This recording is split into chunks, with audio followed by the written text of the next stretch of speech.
Bismillah, alhamdulillah, wa salatu wa salamu ala Rasulillah. All praises to Allah. We send peace and salutations upon Rasulullah sallallahu alayhi wa sallam. Welcome back. Assalamu alaikum wa rahmatullah. As I was telling you before the break, that there are so many organizations helping in Palestine, helping the people of Gaza in this current situation, and that we don't want to say, okay, we're only making dua, but we're not doing any practical steps. One of the practical steps, as I mentioned just before the break, is to support and to donate, and to, even if you can volunteer to go there and to support the people of Palestine on the ground, then you can do so, inshallah, through these organizations. Currently, we have Sister Shahnaaz, one of the coordinator of Penny Appeal. Let's welcome her. Assalamu alaikum wa rahmatullah, Sister Shahnaaz. Wa alaikum salam wa rahmatullah. I believe you are currently in Egypt and heading towards the Rafah border to help our brothers and sisters in Palestine. Tell us the atmosphere and the latest updates from your side. Indeed, I am definitely currently in Cairo with our team from Penny Appeal South Africa. We've been here since for the last 3 days at least. Our specific focus has been around securing and procuring of items, aid, relief, humanitarian aid relief items, which will be making its way into Gaza to help the people of Palestine. We all know about what's been going on. We've all seen and heard, the needs of the people of Palestine. Alhamdulillah, it's been a really phenomenal 3 days where we've been packing at a warehouse facility medical supplies as well as food items and water, which will be making its way, inshallah, leaving tomorrow through the Rafah border crossing. MashaAllah, MashaAllah. I wonder what are the urgent needs that the Palestinian currently looking for. I believe there's water, they're looking for water, they're looking for hygiene stuff. Maybe you can also give us like some kind of information about what they needed the most. Mm-hmm. Ideally, in a humanitarian crisis that takes place, there is always a prescribed list of items that is required, that individuals are required or organizations are mandated to provide. In this case, the Red Crescent, specifically Egyptian and Palestinian Red Crescent, are the holders of coordinating humanitarian response.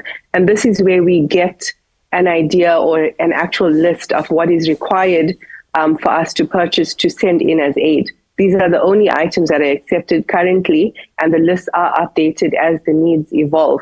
So currently we're packing food packs, which has been the likes of items that can sustain families, items that are non-perishable. There's a lot of nutritional component that goes into it. There's water that's packaged individually into each box that goes in as a water supply. In addition, we are providing medicine.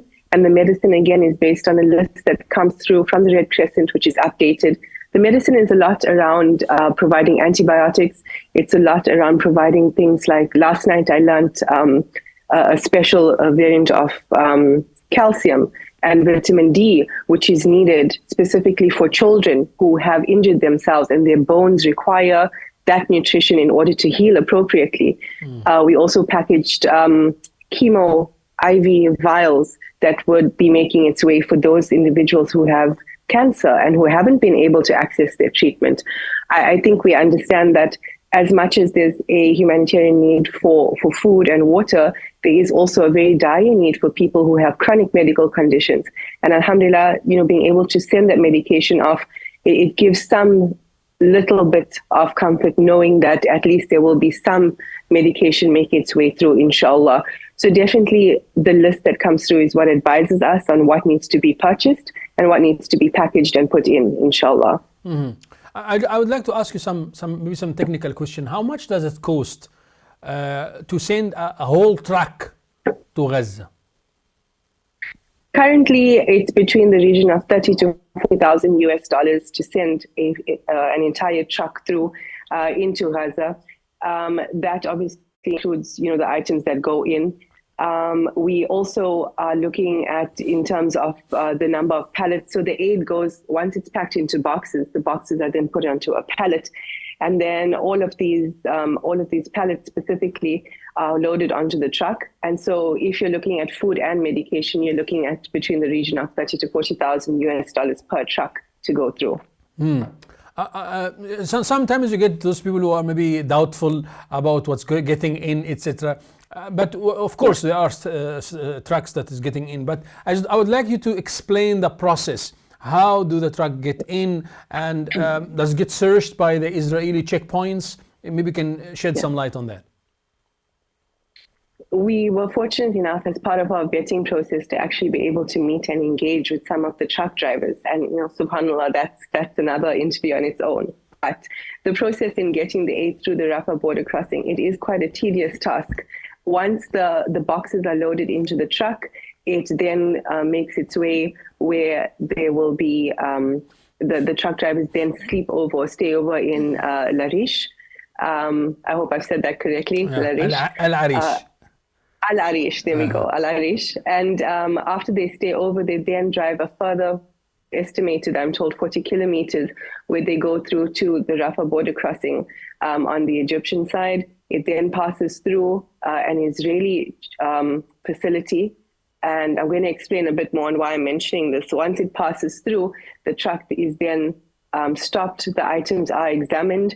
It is marked and checked off. So they do check that it is being, the items in the box are as per what the required standards are that we are given. So that's why it has to be exactly in line with what's required. And it's important to note this because a lot of people say, how is aid going in? So many people are sending aid in. In this type of humanitarian situation, the main coordinators for relief aid is the Egyptian and Palestinian Red Crescent. And the Israeli authorities have allowed for these two entities to facilitate the aid in. So currently that is one way that it's going in through the border, or the main way that it gets in.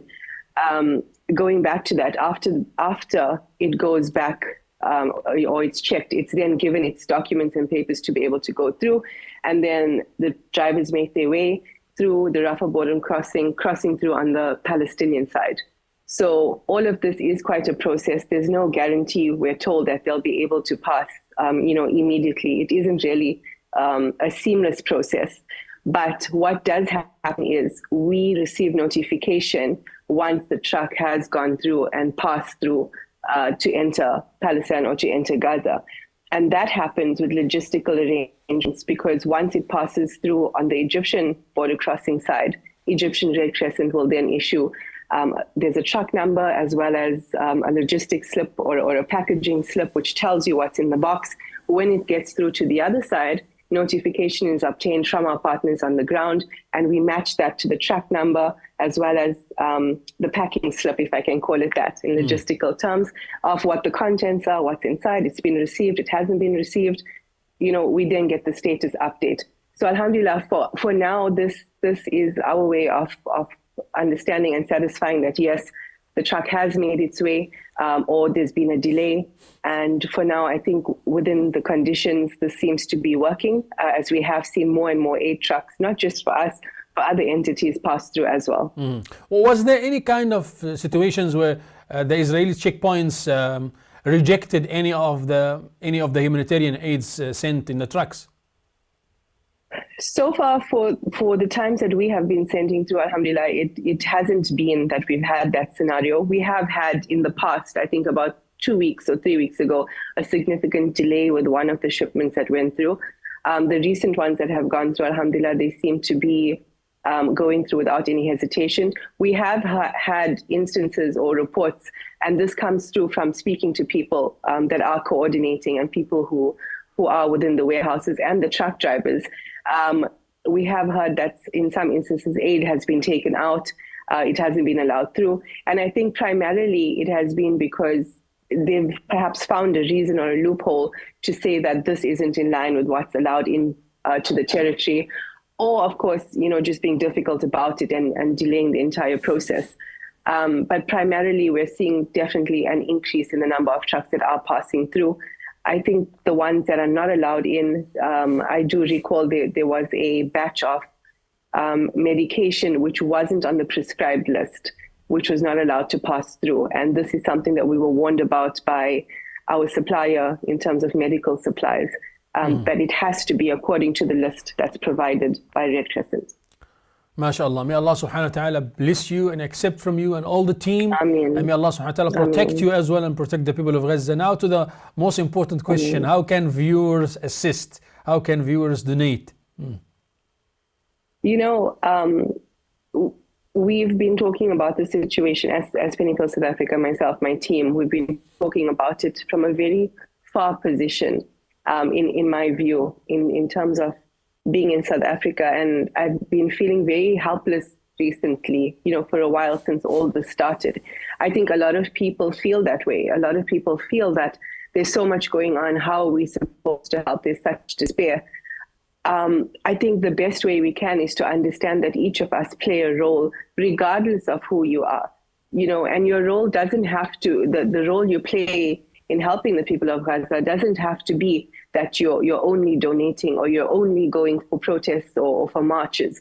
Your du'as are first and foremost the most important thing, and the nafil salah to ask our Almighty to help the people of Gaza, to grant peace and freedom to the lands once again, inshallah, to grant them afia and grant them goodness. The second thing is being able to constantly be aware of what's happening, which I think has been happening with a lot of people, the awareness. And then more than that, I can genuinely hand on heart say to you that these last 3 days have been such an eye-opener for me, because it wasn't just about packing boxes in our warehouse facility for it to go. It was about being able to interact with volunteers and people from within this city, from within Cairo, some of whom required the jobs. You know, I never understood that Cairo itself had such a huge unemployment problem. And being able to know that they are also playing a part in being able to pack hope and pack relief aid for Gaza. The only way we can do that, obviously, is with support from donors, from individuals. We've managed to do something to the tune of, I would say, about 5 to 6 trucks currently. And we, inshallah, want to be able to send as many trucks as we can, with as much help as we can, with as much medicine as we possibly can, as much food items as possible. We need your support and we need your contributions to be able to continue to do this. And we ask that you continue to please give with the best intention for the pleasure of our Almighty to assist those in need. We ask that you give whatever you can, donate what you can, when you can. All amounts are welcome. By all individuals, and please also, you know, stay in touch with updates from the ground where we can clearly, you know, tell you what is happening, what is the current status quo. So they're able to, you know, viewers are able to get in touch with Penny Appeal South Africa, visit our social media pages for updates, which is Penny Appeal South Africa, and please make sure it's the South African office that they're following. And inshallah, we really hope that people can be a part of this journey, because I think it's important to understand the role that everybody plays. It's not the responsibility of one, because one can't do everything. It has to be a coordinated effort. And I think that is our test as humanity, to be able to come together, inshallah, to help the plight of the people of Gaza and also those elsewhere around the world who are facing difficulty. Mm-hmm. Shahnaaz, Jazakumullah khairan for this short interview. I ask Allah subhanahu wa ta'ala to grant you success. And may Allah subhanahu wa ta'ala reward you and reward all the donors, and grant more people to join and to be encouraged, inshallah, to support our brothers and sisters in Palestine. Shukran jazilan for joining us this morning. Stay well, inshallah. Barakallah feekum. Jazakumullah khair. Right, assalamu alaikum. Assalamu alaikum. Shukran. Alaikum salam. This is Sister Shahnaaz from Penny Appeal, doing amazing work, mashallah, on that side. Currently they are in Egypt, packing and getting ready to deliver the humanitarian supports from South Africa to the people of Gaza. May Allah subhanahu wa ta'ala accept from them. Everyone is invited to take part. Everyone is invited to support. And remember, ya ikhwa, your niyyah is the most important thing. Your intention is the most important thing. So when you give, doesn't matter the amount, the most important thing is your niyyah for Allah to support and to give nusrah to our brothers and sisters in Palestine. وَإِنِ اسْتَنصَرُوكُمْ فِي الدِّينِ فَعَلَيْكُمُ النَّصْرِ. It's upon us, wajib, a duty upon us to support our brothers and sisters in Palestine. Otherwise, Allah is going to question us. عَبْدِي اسْتَطْعَمْتُكَ فَلَمْ تُطْعِمْنِي. My servant, I've asked you for food, you didn't give me. So that servant will say, Ya Rab, وَكَيْفَ أُطْعِمُكَ وَأَنْتَ رَبُّ الْعَالَمِينَ. How can I give you food when you are the Lord of the worlds? He says, اسْتَطْعَمَكَ عَبْدِي فُلَانٍ فَلَمْ تُطْعِمْهُ. My servant so-and-so asked you for food, you didn't give them. How will you answer this question when Allah will tell you, the people of Gaza asked you for food, you didn't give them. They asked you for water, you didn't give them. They asked for that, by the way. And it is our duty to do all what is in our capacity. مَعَذِرَةً إِلَى رَبِّكُمْ.